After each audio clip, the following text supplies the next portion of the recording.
Hneď pri hlavnej ceste v Moravskom Svetom Jáne môže nejedného vodiča prekvapiť množstvo odpadkov. Články v novinách či nápisy na konzervách naznačujú, že výrobky nie sú zo Slovenska. Neviem si predstaviť, čo by sa asi stalo, keby naši slovenskí občania takýto odpad, aký tu nás sa nachádza, sa objavil na rakúskej strane, tak to by bol určite nejaký medzinárodný škandál.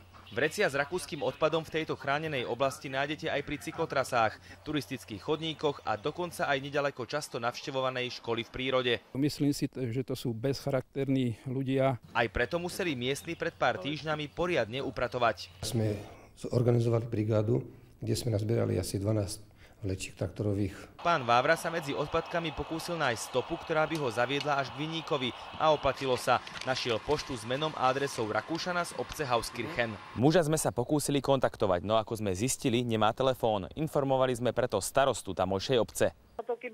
Doteraz sme o tomto prípade nemali žiadne informácie. Môžeme sa pokúsiť uvedenú osobu kontaktovať, ale odporúčam vám, aby ste sa obrátili na našu políciu. Nejde o prvý prípad, keď si Rakúšania urobili zo Slovenska miesto, kam vyvážajú odpad.